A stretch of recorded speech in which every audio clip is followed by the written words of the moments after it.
Guys, good afternoon. Welcome back sa aking YouTube channel. For today's video, check natin ang 2023 Honda HR-V 1.5 SCVT Ignited Metallic. Guys, ito yung base model ng ating HR-V. The same time, last unit na to guys for 2023 year model. Kasi 2024 na po ang ini-issue ng planta. So, if ever consider nyo ang year model na 2023, meron pa kaming stock po. So, ang kanyang price is 1,389,000 pesos. So, tour ko na kayo ngayon sa ating featured unit for today. So, guys, ito yung all new na HR-V. So, nilaunch yung gantong model is year 2022. So, normally, nasa 2 years na rin naman siya sa market. So, ang mga changes sa kanya is normally is, kumbaga, all around na. So, ang kanyang headlights is LED na with daytime running lights. Then, LED fog lamps. Then, glossy black front grille. Then, sa lower front bumper is honeycomb pattern. Then, matte black siya, guys. So, ang itsura ngayon ng HR-V compare sa mga previous generation, na siya, mas prestigious na siya tingnan. The same time, pwede mo na siyang i-compare sa mga luxury brands kasi dun sa kanyang exterior design, the same time, yung body structure is masasabi mong high quality na talaga. Then, regarding naman guys, sa engine, it's 1.5 CVT or 7-speed automatic, 121 horsepower, 145 Newton meters of torque, double overhead cam, front wheel drive. So, powerful yet fuel efficient ang ating engine. So, from previous model which is 1.8 single overhead cam, ngayon ang ginawa ni Honda, nag-downgrade siya pero mas in-improve niya yung technology ng makina. So, underpower ba siya guys? Masasabi ko hindi. Kasi nung nag-test drive kami sa planta, yung S variant ang inano namin, ang aming tinest drive. The same time, na-complain niya naman yung expectations na inaano ko sa unit. So, if ever guys, interested kayo, mamaya ipopost ko ang aking contact number. So, tapos na tayo sa front portion and engine bay. So, dito naman tayo sa passenger side.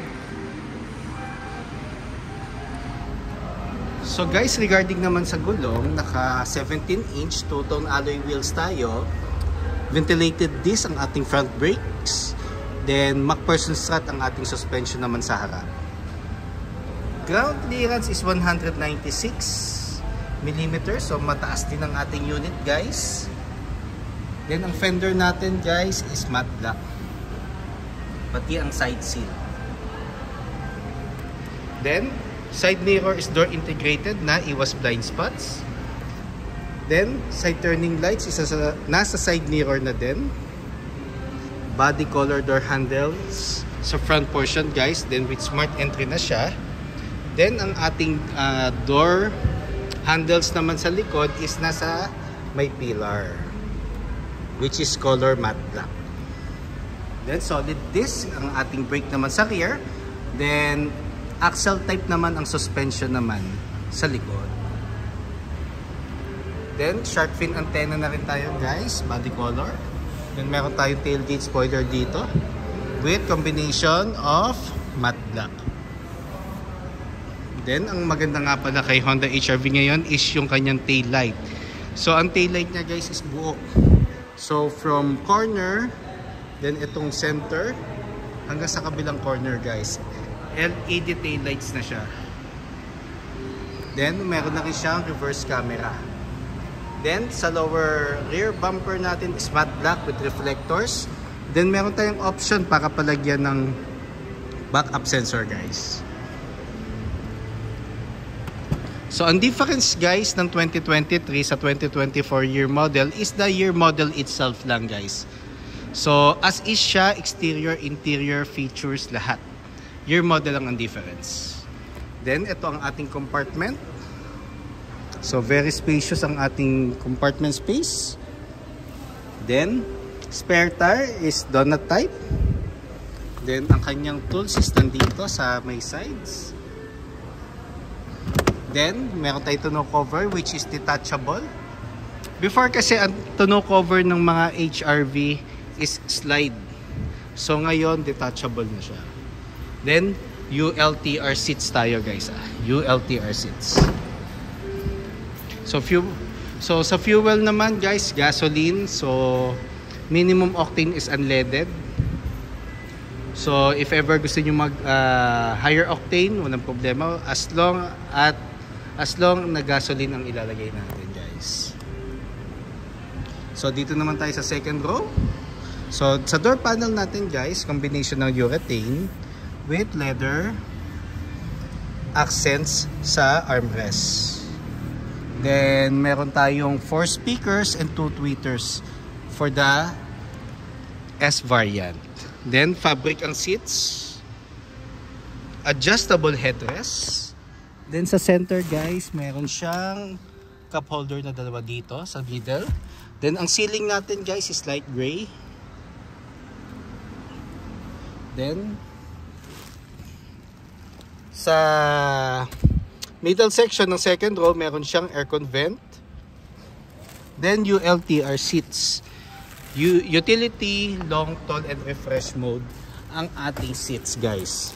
So ang maganda dito, flexible ang second row natin.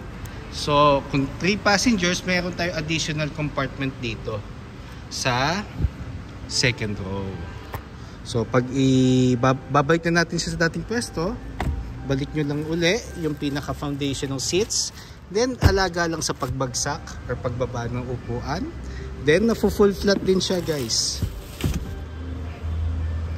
So very spacious ang ating compartment natin just in case na 2 passengers lang ang sasakay. Same goes with the other side.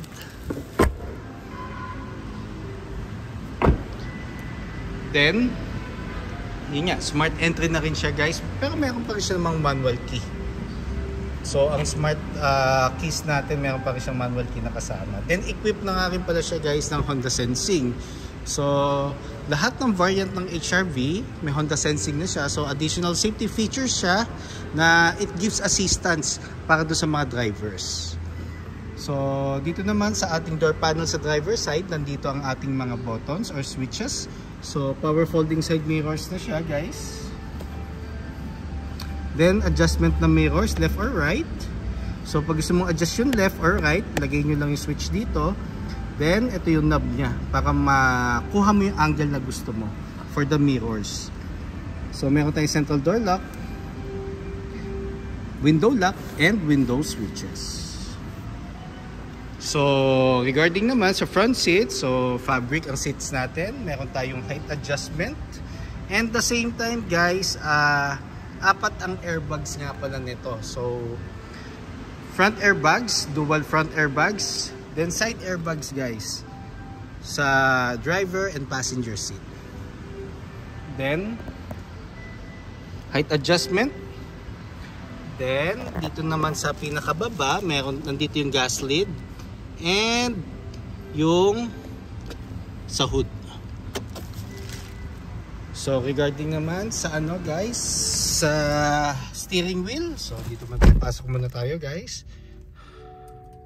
So tilt and telescopic siya guys. Tilt, so pwede ko siyang i-forward or back, up and down. So pag ako kasi nagda-drive guys, gusto ko buong panel kitang-kita. So pag nakita nyo na or na ayos nyo na yung steering wheel sa pinaka-convenient driving position nyo, ilock nyo lang siya dito. So ang ating panel is combination of analog and digital. So sa center portion ng digital natin, panel, colored na siya kasi equipped na siya ng Honda Sensing. So lahat ng units ng Honda na naka Honda Sensing, ang ating digital panel is colored na. So regarding naman sa steering wheel, so urethane texture. Then audio control with hands-free telephone assist, and for the Honda Sensing and cruise control. So paddle shifters, meron na rin siya. and switch for the headlights and fog lamps, and for the wipers. Then guys, nakakakin pala siya, push start button na. So lahat ng units natin is push start button na. Then using ko lang guys yung camera natin, yan. So touchscreen audio unit with Apple CarPlay and Android Auto ready. Via cord pa siya guys, via cord, hindi pa siya wireless. Then sa dashboard natin guys, urethane with leather accents. So ito yung hazard. Then aircon buttons natin, on, off. So single zone air conditioning siya, so pwede mong adjust yung thermostat and fan using these switches. Then sa baba, 2 USB ports, so for charging and mirroring. Sa baba naman, meron siyang power source or power outlet dito. So kung maglalagay kayo ng dashcam, kailangan ang power source niya is plug and play para hindi magkaroon ng problem sa wiring. Then itong portion na to, it's more on pang cellphone or wallets, kung ano yung pinaka gusto nyong ilagay. So meron tayo certain portion dito. Then sa ating transmission guys, urethane, leather na pala, leather texture. Same goes with the leather cover ng shift knob with gray stitches. So ang portion na to is dito yung manual key, para pag na-discharge yung battery mo, dito mo lang ilalagay siya sa hole para ma-shift mo lang yung transmission mo from park to neutral, para maitabi mo lang siya sa gilid just in case ma-discharge yung battery nyo sa gitna ng daan. So regarding naman sa transmission natin, meron tayong mga gears. So park, reverse, neutral, drive, and sports mode.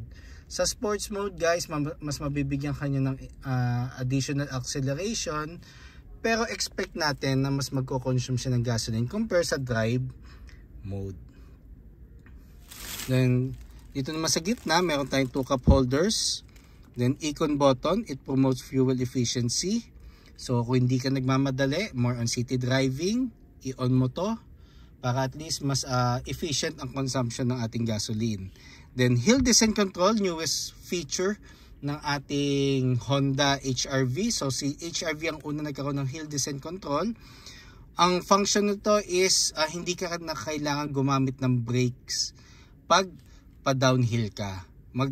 Engine brake ang mga gulong, so normally mabagal ang ikot niya, normally mga 3 to 6 kilometers per hour. So hindi na siya kakain ng brake pads or gagamit ng brake pads. The same time, pag bumalik ka sa flat terrain, na since si HR-V na nasa flat na daan ka na uli, magdi-disengage siya.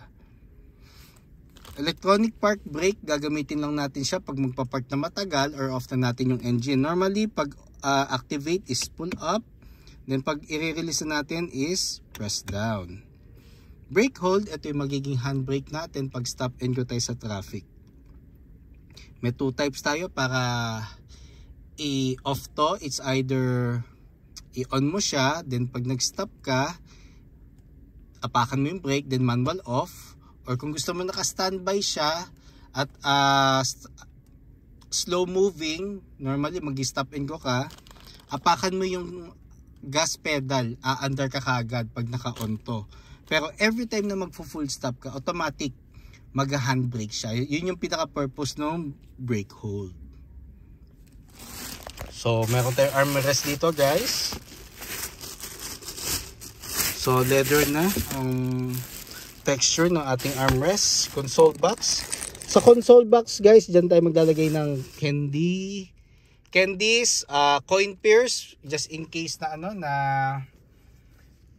ugali natin maglagay ng coins para at least hindi agad magasgas yung mga yung console box.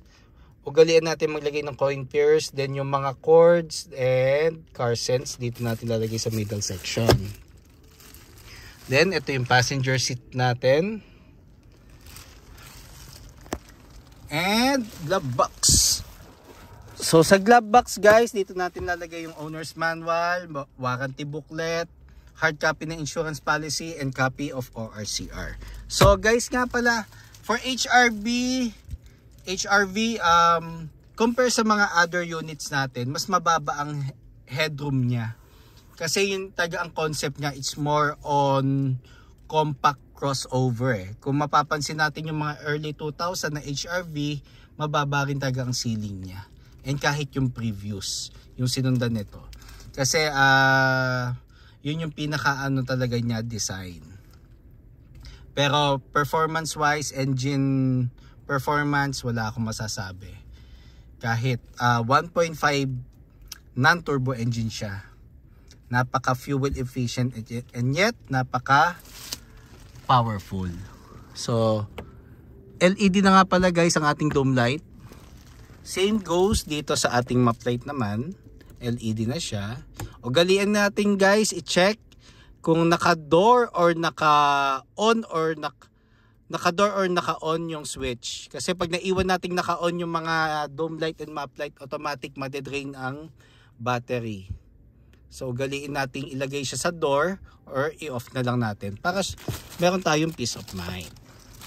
So sa visor guys, meron tayong vanity mirror, at the same time meron na rin ilaw. Pati sa driver side guys, meron ng ilaw and mirror. So guys, just in case meron kayong inquiries for cash payment term, bank purchase order, or low down payments, even parts, even service appointment, test drives, or bank display para sa aming mga bank partners, don't hesitate to call or text 0906-386-8937 or visit me at 141 Quezon Avenue, Quezon City, and look for me, Ross Oliver Cruz, ang inyong friendly sales executive here at Honda Cars Quezon City, providing a hassle-free transaction to all customers since 2016. Looking forward to meet you here guys, and kindly subscribe na nga rin pala sa aking YouTube channel para maging updated sa mga susunod na videos, and ilalagay ko ang aking contact details din guys sa description box, or you can follow me rin guys sa aking Facebook, Ross Oliver Cruz, or Facebook page, Honda Cars Quezon City Best Deals by Ross Oliver Cruz. And looking forward ulit guys to meet you here. So yun lang guys. Thank you and God bless.